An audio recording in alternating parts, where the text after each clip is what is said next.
1 year later. We see Bishop sitting in his office, writing stuff down, as we hear a knock at the door. He says, "Come on in." Apostle Cheryl walks in and says, "Hey sir, we got 5 new intakes. We searched them at the entrance and we're processing them now." Bishop says, 5? Wow, that's the most we've had in months. Gonna need a bigger bunker soon enough. Cheryl says, "You could say that again." My God, if there was only one place in the world that'd be as safe as this, huh? Bishop looks like he's thinking, and he says, "Give it 20 more people, we won't have enough supplies to feed them. If we want to keep growing at this rate, we're gonna have to find a second home. And soon." Cheryl says, "Well, there's a lot of opportunities out there. I'm sure we could snatch something up." Bishop thanks her as she walks out, and he says, instant headache with that one. We see him walking through the bunker as we then see people don't look at him the same. They look at him with respect now. As we then see something is going on at the entrance, Bishop walks up to this to see James, badly hurt, and Bishop says, "What the hell happened?" James says, "Devin, Molly, Tim, Felix, they're all dead." Everyone in the nest hears this, and James says, "This place called Kingstonville. They killed them. They killed them all. We gotta go back. We gotta kill them." Bishop sees all of his people look scared, and he whispers, "Not here. Not like this. You get yourself cleaned up and you come and see me. Not a word about this until you do." Bishop turns around and says, "All right, show's over, everyone," as everyone looks sad that they've lost some of their own. Bishop is sitting there as James walks in all beat up, and Bishop says, "There you are. Come sit your ass down." James sits down and says nothing, and Bishop says, "Well, I wasn't there, so what the fuck happened?" James says, "Well, we were out on a hunt, and we ran into these people in the woods.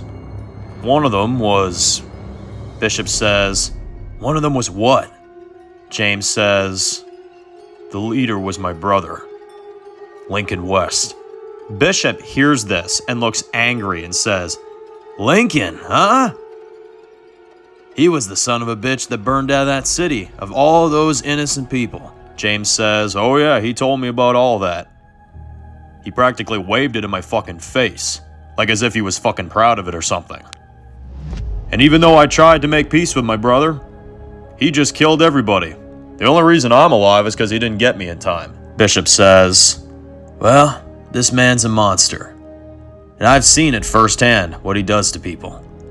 So, looks like we got ourselves a new enemy." James says, "We sure do." Bishop says, "Well, we know where it is, but they don't know where we are, correct?" James says, "He doesn't know shit." Bishop says, "Question, does Ashley know about Lincoln?" James says, "She does not." Bishop then says, "Does she care about him?" James says, "She always favored him, just like my fucking dad did." Bishop says, "I don't want to hear about your daddy issues. You already have that crazy son of yours as it is." James says, "So what do we do?" Bishop says, "The way I see it, there's only one way this can go. We're getting rather lower on supplies here. And with all these new mouths to feed, there's this Kingstonville place right at our disposal. Your brother killed our people, and he's responsible for all those innocent lives getting killed back there. Not to mention, I promised someone that I was trying to save that I would find Lincoln and I would make him pay for everything he's done. We're gonna handle it, and we're gonna take him down. But we are not striking first. We're gonna plan this out. We're gonna get all the information we need about his community. And when the time is right, you and I will get revenge on Lincoln West." James says, "How do we keep Ashley out of this?" Bishop says, "Simple. The night we confront him, we'll tell her to hold down the fort while we go out to finish it. The only problem is that we need someone on the inside, someone that they'll take in, someone that they may trust, so we can get all the information we need." James then smirks and says, "I think I have someone." Later on, we see James walk in and says, "I'm back." A young man comes up to him and says, "Dad, I just heard. What the hell happened? James says, none of your fucking concern. Don't worry about it. Isaac walks up to him and says, enough, Dad. Just because I've only been here a month doesn't mean you get to treat me like shit. James says, hey, watch your language, boy. You're not loyal to me. And after what happened to Mom, you only looked at me as mad. And you left me. You think you can just come back after all this time and expect things to be different? No. Not how it works, Isaac. Isaac says, fuck you. James then punches his own son and says, shut up and listen to me. You want to be useful? You want to actually matter to this place? Isaac says, Dad, I'm loyal, please. What is it going to take for you to respect me? James says, there's a community named Kingstonville. It's fortified and well guarded, although they take people in. If I draw you a map, you think you could be our inside man? Isaac says, hell yes, yeah, I can do that. James says, all right. Now this place is ran by your Uncle Lincoln. Isaac says, oh God, that piece of work? James says, look, I know you hate him, but it's gonna be easy. You go in, you learn what you can about the rations, their weapons, the residents, any bit of information that'll count towards us doing what we're doing here. And it'll help you and I look good in front of Bishop. And eventually, this place is gonna be ours. Isaac smiles as we see James and his son have a plan.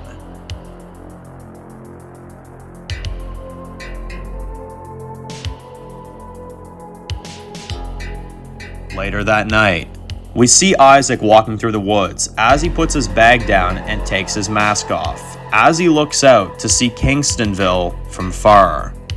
As he then puts his mask in the bag, as he then buries it with the rest of his things and starts walking towards them to sabotage them.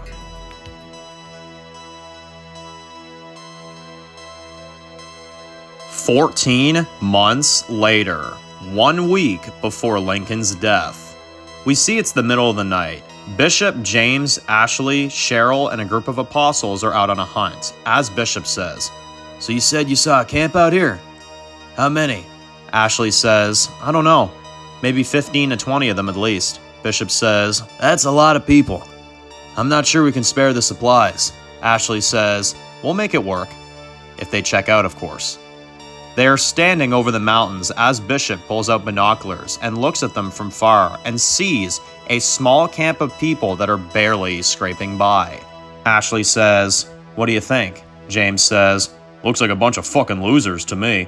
Bishop then looks at them, and then he sees Rivers is one of them, as he remembers what they did to him. As James says, they're useless, absolute waste of time. Ashley says, no, they're not. They're probably very nice people. Bishop then says, these people are trash.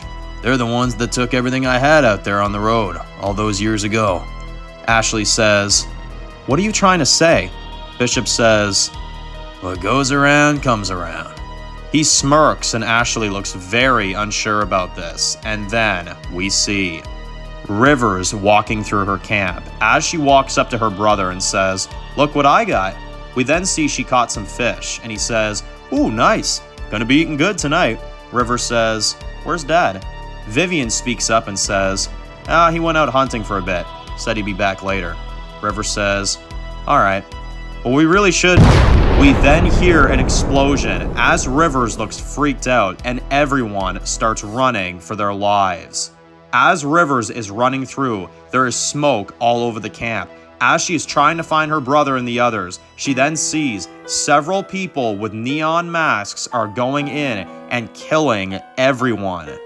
Rivers looks terrified as they see her too. We then see Bishop runs in and shoots up the place and kills a few guys. As the last one he kills falls to the ground, Bishop then sees the old Viper sword that he had from the city. He takes it off the guy and holds it to the guy's throat and he says, stealers can't be beggars, so don't even try it. And as we see, the revenge side of Bishop is starting to come out, as now he is not the runner, he is the attacker. Rivers then sees Bishop kill one of her people and she looks scared of him. and she stands there in the smoke, and then she figures out why he's attacking her as she recognizes him. She then quickly starts running away from her camp before they kill her too. We see Rivers running through the woods as we see her in a big panic.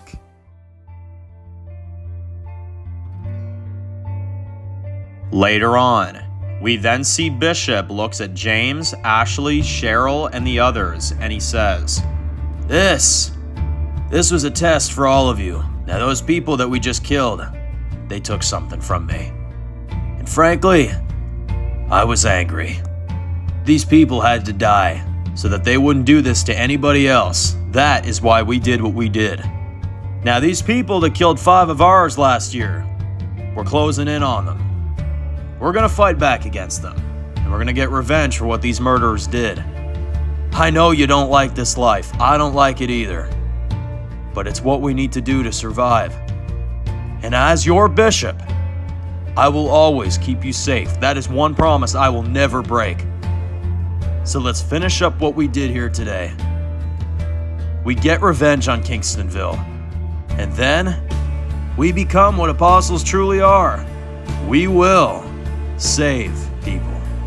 They all stand around as Bishop then smiles and says, Thank you, Xavier. This will change apostle history.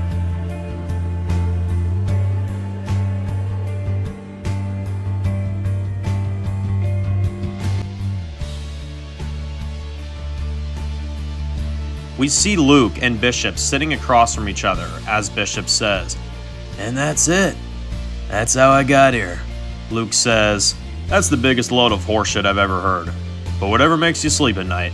Bishop says, After what you did, you should be the one worried about sleeping tonight. Alright, gentlemen, put this dog back in his kennel. As they take him away, we see Ashley eating with a few other apostles in the cafeteria. As we see, she's zoned out completely, and she's saying absolutely nothing. She then walks up and sees James standing on the catwalk, and Ashley leans over the railings as we see James walk up to her, and she says, What the fuck do you want? James says, To talk. We haven't in a while, and I wanted to make sure you understand. Ashley says, Understand what? That you lied to me about knowing where my brother was? That you tried to keep me away while you murdered our brother in the dead of night?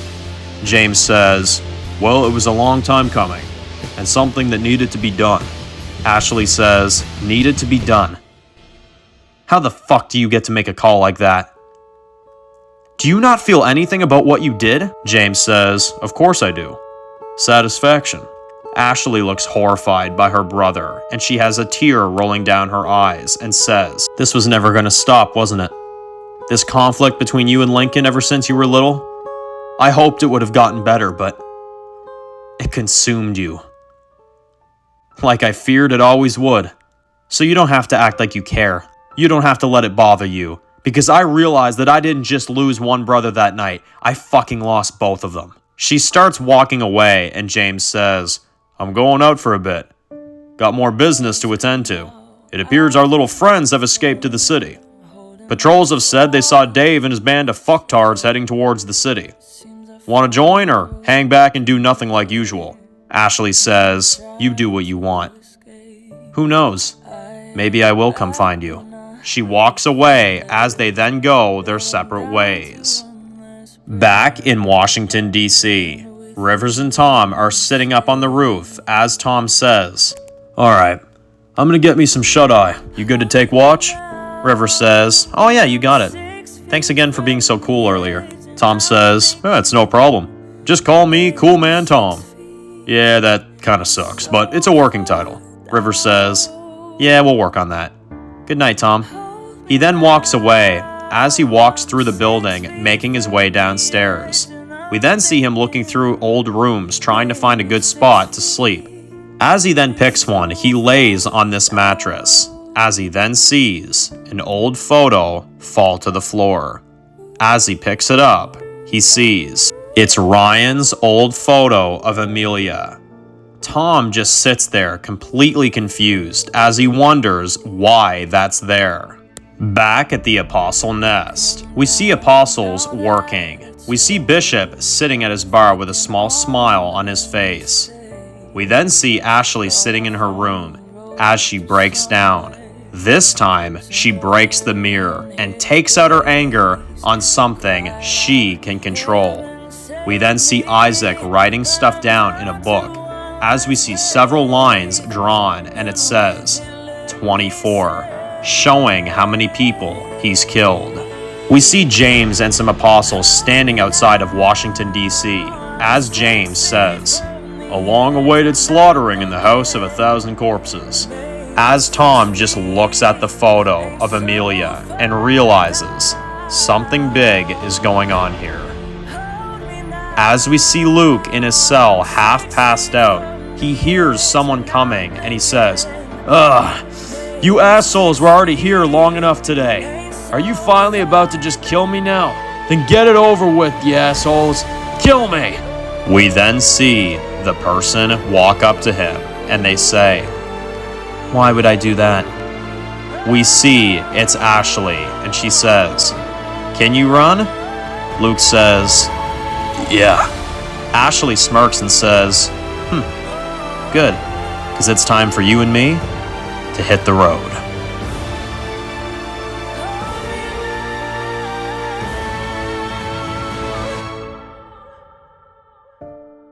Hold me now.